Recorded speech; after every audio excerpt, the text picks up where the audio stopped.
The first scream was heard 72 light-years from Earth, on a colony called Kestrel 9, and it did not stop for 9 hours. Kestrel 9 was not a fortress. It was not a weapons platform, not a staging ground, not even a frontier outpost in any military sense. It was a terraforming settlement, a ring of prefabricated arcologies and greenhouse domes clinging to the shoulder of a cold rock orbiting a quiet yellow star. 41,000 human civilians lived there. Engineers, agronomists, doctors, teachers. Their children attended a school that used the old curriculum, the one that still taught the pledge of Terran resolve in the first week of every term. There was one small patrol cutter assigned to the system, crewed by 12 reservists. There was no expectation of war. There had not been war between the species for 140 years. That was the lie they all believed. The Veyran Dominion believed it most of all. The Veyran were old. Older than humanity by a measure they liked to remind younger species of at every council session. Their carapaced ambassadors clicking their mandibles in slow amusement as the human delegates spoke of restraint and law. The Veyran had fought their way up from a dozen homeworlds. They had broken the Forn in the Schism Wars. They had culled the Aurelian hives. They had gazetted their victories on the great basalt walls of Hegemon IV, and they had never once lost a campaign they chose to finish. When their hierarch council spoke, lesser species listened, because the alternative was dust. They did not fear humanity. They did not think about humanity at all, beyond a vague recognition that the small ape folk were loud at diplomatic tables and surprisingly good at building things. The Veyran Dominion had no quarrel with Earth, until it did. The broadcast that began the war was not classified. The Veyran did not hide it. They transmitted it openly, on every diplomatic frequency, to every council world in the spiral arm. They transmitted it because they wanted it seen. The footage showed the orbital descent of 3 Veyran hunter-killers, the black and rust glory of warships built for alpha predators. It showed the patrol cutter's futile broadcast, the warning that went unanswered.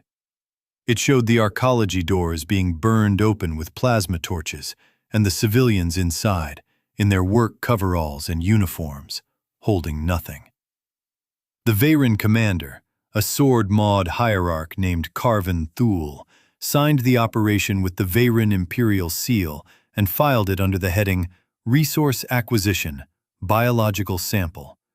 He noted, in the margin of the official action log, that the species in question was the verbose Terran pet client of the Outer Compact, and that the operation was expected to produce minimal political friction, possibly useful.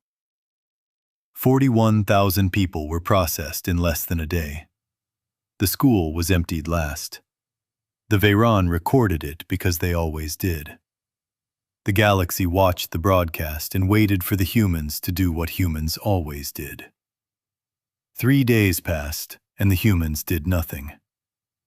On the 4th day, Earth's ambassador to the Galactic Council, a quiet woman named Hala Vasquez, was seen entering the diplomatic chamber at Arkesh 3 for the emergency session that 14 species had demanded. She wore black. She carried no folder, no datapad, no prepared statement. The Silvari requested a full account. The Forn requested an immediate condemnation. The Aurelian speaker requested a budget adjustment for the Council's mediation corps. Vasquez took her seat. She looked at the assembly. She said, in a voice that carried without effort, that Earth had received the footage, that Earth was studying it, and that Earth would respond at the appropriate time. When pressed by the Veyran envoy, a sleek diplomat named Severith Arn, on whether Earth intended to escalate the incident, Vasquez gave an answer that no one in the chamber would forget. "We are not escalating," she said. "We are determining what was taken."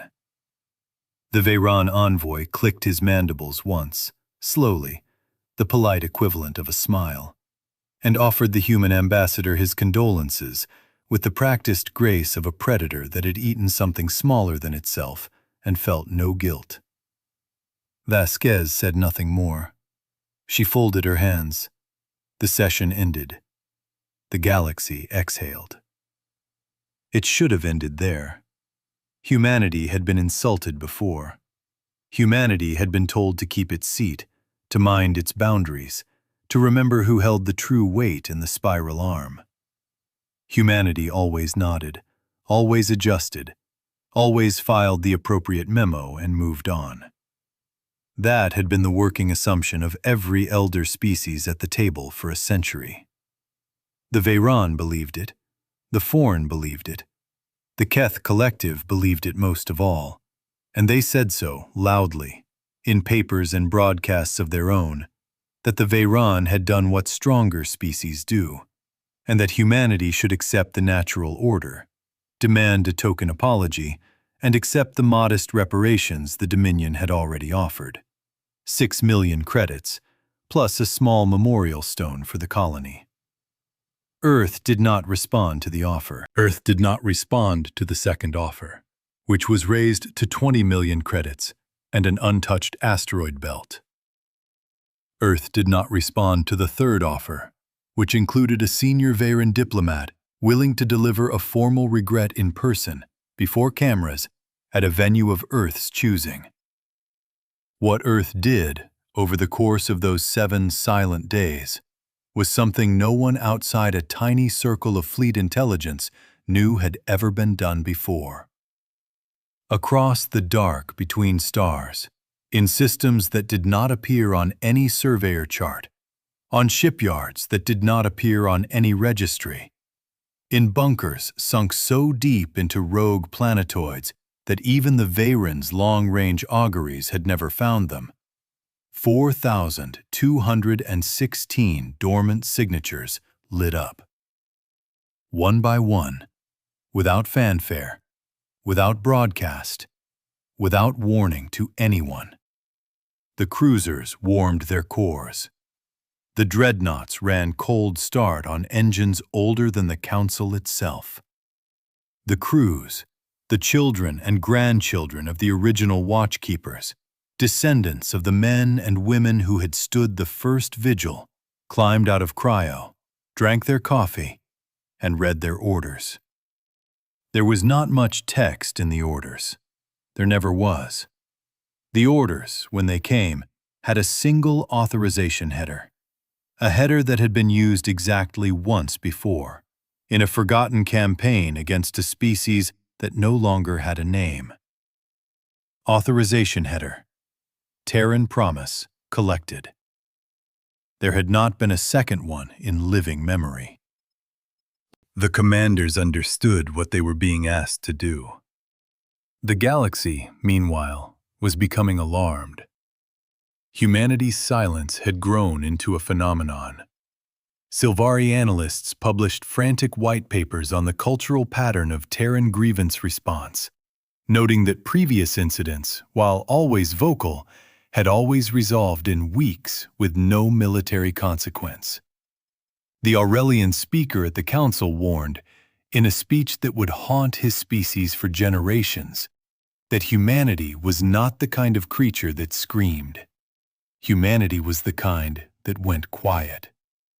The Forn dismissed this as poetry. The Veyron dismissed it as a failure of nerve. Severith Arn filed a memo noting that Earth's posture was consistent with diplomatic maneuvering for higher reparations, and recommended the Dominion wait it out. On the 8th day, the Veyron Hegemon Council met in sealed chambers on Hegemon 4 and voted, by unanimous acclamation, to deny Earth's requested audience. There would be no apology. There would be no surrender of Carven Thule. There would be no acknowledgement that anything improper had occurred. The Veyron would, the decree read, honor the natural order of species and decline to perform penance for the small mistakes of small civilizations. The decree was transmitted in the clear, on every diplomatic frequency, to every council world in the spiral arm. The Veyron transmitted it because the Veyron wanted it seen. The decree was broadcast at 4:14 Universal Standard. At 4:17, 3 minutes later, a single message arrived at the council chambers at Arkesh 3. It was addressed to every species in attendance, in their native diplomatic register, with translation strips for all known languages. It was signed by the Office of the Terran Secretary of War. Ambassador Vasquez did not deliver it. The Speaker of the Chamber did not deliver it. It arrived through a channel the Veyron had not known existed, on a frequency the Veyron had not known was monitored by humans. The message contained 3 paragraphs. The first paragraph stated that the Veyron Dominion had formally rejected the petition of the human species for the return of its murdered civilians. The second paragraph stated that, in accordance with the Solar Compact of 2127, ratified by Earth and 14 allied species, including the Silvari, the Forn, and the Aurelians, the protection of human life beyond the homeworld was the joint defense obligation of the entire human alliance. The third paragraph stated that the obligation was now considered active. The message ended with a single line, in the language of the old Terran courts, the language that no longer had a flag or a country, but still had a meaning. The Terran promise has been collected. The compact will discharge its debt.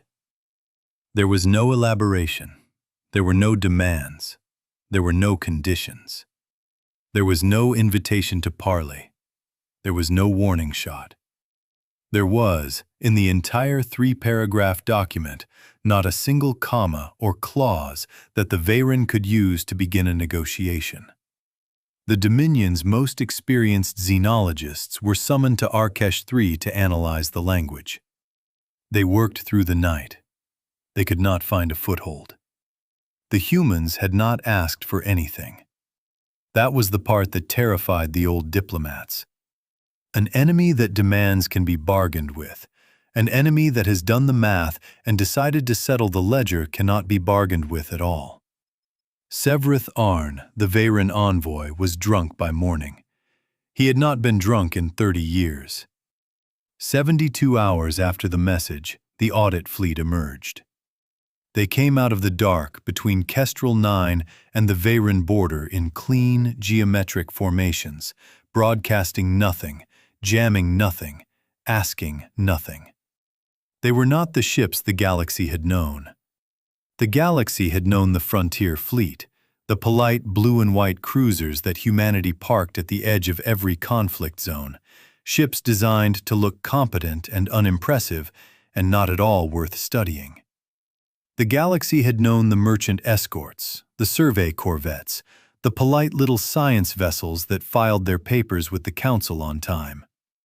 Those were the humans. That was how humanity presented itself, on purpose, in a quiet doctrine 200 years old, designed to make sure the galaxy never learned the truth. The truth was that humanity had gone into the dark once, at the beginning of its expansion, when 7 species tried to claim 3 human colony worlds in a single week, and had come back out of the dark with the doctrine of restraint locked away in a vault on the 3rd moon of Saturn. The doctrine was simple. It had 2 rules. Rule 1. Never start a war of aggression against any species. Rule 2. If any species starts a war against humans, finish it so completely that no one starts a 3rd one. That was the doctrine. There was no Rule 3. There was never a 3rd rule, because there had never needed to be. The audit fleet was the 2nd rule. It was the part of humanity the galaxy had never been allowed to see. There were 4,216 of them. They carried no banners. They carried no propaganda. They carried, in their forward magazines, the kind of ordnance that had not been used in living memory and had not been surrendered in any treaty. They carried the crews, the grandchildren of the original watchkeepers, who were not angry in the way that soldiers are angry. They were not vengeful. They were not triumphant. They were calm. They were the kind of calm that comes from having read the entire file, including the autopsies, and having decided what the file required. The Veyran Dominion declared war at 11 o'clock Universal Standard. The declaration was issued in all 12 of the Veyran throne languages, transmitted on every frequency, and signed by the Hegemon Council in full. It called humanity the troublesome ape pretender, accused Earth of fabricating the Kestrel 9 incident for political leverage, and warned that the full weight of the Veyran war fleet would be brought to bear on any human formation foolish enough to enter Dominion space. The declaration ran for 9 minutes. It was the longest speech the Veyran had made in 80 years. The humans did not respond to the declaration.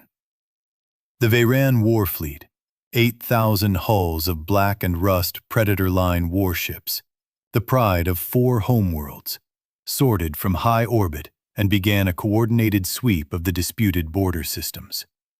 They carried their best hierarchs. They carried the sword-mauled veterans of the Foreign Schism. They carried the doctrine of the Veyran, which was, in its essence, the doctrine of the Predator. Find the enemy, close the distance, and crush them with superior mass in the first hour. Because no enemy survives the first hour. The audit fleet did not engage in the first hour. The audit fleet did not engage in the second hour, or the third, or the fourth. The audit fleet let the Veyran sweep forward. Let them feel the momentum of their own mass. Let them believe that the humans were running. Let them believe that the quiet apes had finally learned their place. And let them push deep into the contested systems in the kind of attack profile that the Veyran had always used and had always worked. Then the audit fleet stopped running. At 1700 Universal Standard, on a single coordinated mark, at 341 points across the contested volume, the audit fleet fired. The galaxy had never seen Terran weapons used in anger at scale. The galaxy had read the theoretical papers, had seen the test footage from the distant proving campaigns, had politely noted that Terran ordnance was robust but unspectacular. The theoretical papers had been carefully written. The test footage had been carefully leaked. The galaxy had been allowed to see what humanity wanted it to see, and no more. The audit fleet's main batteries did not look impressive on screen. They were not the magnificent energy lances of the Aurelians, or the singing plasma cascades of the Kef. They were compact, hard-spectrum weapons that punched through shields with a quiet efficiency that the Veyran's tactical officers initially dismissed as below engagement threshold. The threshold was a lie. The audit fleet's broadside erased the Veyran forward screen in a single coordinated salvo. 214 warships, all veterans, all the hierarch's favorites, simply ceased to exist as organized units. Their crews did not transmit distress calls. They did not have time. The next salvo took out the command cluster. The third took out the logistics train. The fourth, fifth, and sixth did what the doctrine required. They did not let the Veyran retreat. They did not let the Veyran reform. They did not let the Veyran think. They cut the war fleet into segments and methodically erased each segment in sequence, with the sparing precision of an auditor going line by line through a ledger of names, making sure every entry was settled, making sure nothing was carried forward. The battle took 4 hours.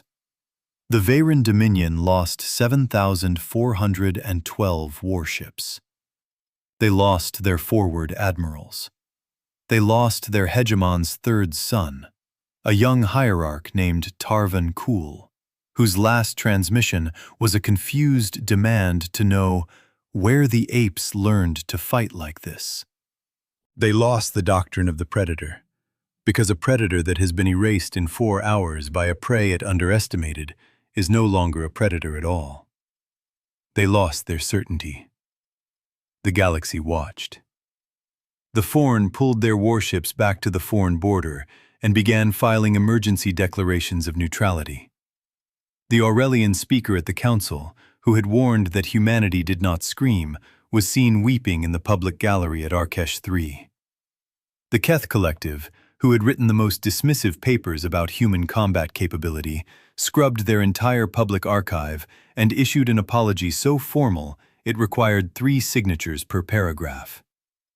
The Silvari, who had been the first to recognize the warning signs, were seen quietly raising their posture on council matters with a politeness that was, to anyone paying attention, the politeness of a species that understood what its ally was and had always been. Earth did not declare victory. Earth did not hold the celebration. Earth did not transmit a single boast.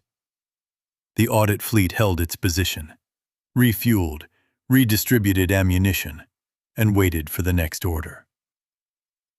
The next order came at 600 the following morning.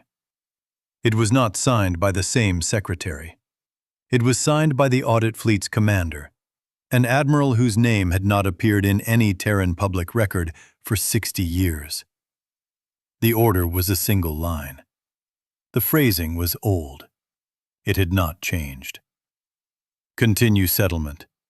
No terms until the ledger is 0. The audit fleet moved deeper into Veyron space. They moved through the Forn Schism corridor, the theater of the Veyron's proudest victory, and they did not pause there. They moved through the culled hives, where the Veyron had once broken the Aurelians, and they did not pause there. They moved through the basalt marches, where the Veyron had carved their names into the walls of Hegemon 4 in letters 10 meters high. And the walls went dark, and the letters went unread, and the ships that defended them stopped transmitting. The galaxy never heard from the Veyron Dominion again. It is not accurate to say that the Veyron were destroyed. It is more accurate to say that they were settled. Every ship that had participated in the bombardment of Kestrel 9, down to the courier that had carried the operational orders, was tracked, located, and erased. Every hierarch who had voted on the decree that denied Earth's petition was located and erased. Every shipyard that had built the hunter-killers, every forge world that had forged the blades, every data archive that had recorded the operation was located and erased. The audit fleet did not pursue civilians. They did not target the Veyron home populations. They targeted the only thing that had made the atrocity possible: the Veyron's belief that they could do it and get away with it. They erased that belief at the root. They made it so clear, so complete, so final, that no species in the galaxy would ever again calculate that the cost of touching a human civilian was anything less than everything they had. The galaxy learned the math the humans had always known. The math was not new. The math had been on file since the founding of the audit doctrine, in a vault under the Mediterranean, in a language every human school child could read. The math, in its simplest form, was this: there is no number of apologies, no amount of reparations, no monument or memorial or formal penance that equals the weight of one human life taken in violence. There is no negotiation with that weight. There is no statute of limitations. There is no expiration on the debt. There is only settlement, and settlement is total. And the humans do it once, so they do not have to do it again. That was the math. The galaxy had ignored it for a century. The galaxy would not ignore it again. On the day the audit fleet stood down from combat readiness, a small delegation arrived at Arkesh 3. It was not Ambassador Vasquez. It was a single human officer, in unadorned black, carrying no insignia above her rank. She entered the chamber. The council rose. The Silvari bowed. The Forn did not meet her eyes. The Aurelians clasped their hands the old way. She set a single object on the table. It was the original action log of Carvin Thule, the Veyron commander who had signed the order for Kestrel 9. It was recovered from his flagship before his flagship was erased. It was intact. It was not charred. It had not been fired upon. It had been retrieved, with the precision of an auditor retrieving a single page from a file that has already been condemned. Because the humans wanted the galaxy to see the original ink. She did not speak. She did not need to. The chamber understood. The officer turned, walked out, and the door closed behind her. The galaxy never heard from the Veyron Dominion again, because there was no Veyron Dominion left to speak. There were Veyron civilians, of course. There were Veyron children in schools, Veyron workers in fields, Veyron artists and engineers and farmers who had not voted on any decree and had not signed any order. Those Veyron were allowed to live. The humans made that clear in the only public statement Earth issued during the entire campaign, on the 7th day, broadcast once on every frequency, in every language, in a single sentence. We do not punish children for the sins of their elders, but the elders are answered. The galaxy learned to read that sentence the way one learns to read a border marker, from a distance, with respect. Humanity did not gloat. Humanity did not issue commemorative coinage. Humanity did not rename its ships after the Veyron, did not build monuments to its own victory. The Solar Navy stood down. The audit fleet returned to its dark harbors, in systems that did not appear on any surveyor's chart, and the crews climbed back into cryo, drank their coffee, and waited. The doctrine was unchanged. The doctrine was never going to change. The doctrine was simple, and the doctrine was final. And the doctrine had been waiting longer than most civilizations had been alive. The galaxy learned, in the long aftermath, what kind of creature humanity truly was. Not a conqueror, not an aggressor, not a predator. A predator takes what it wants and laughs. Humanity does not take. Humanity does not laugh. Humanity, when its civilians are touched, opens the ledger, reads the names, and settles the debt in full. With the cold patience of a species that has lived long enough to learn that mercy is a luxury, and restraint is a posture, and the only true protection for a small life in a vast and indifferent universe is the certainty that someone, somewhere, will answer for it. The galaxy, in time, learned to call that certainty by its real name. The Terrans had a word for it. The word had been in the doctrine since the beginning.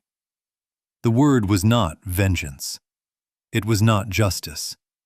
It was not war. The word was quieter than all of those. The word was older.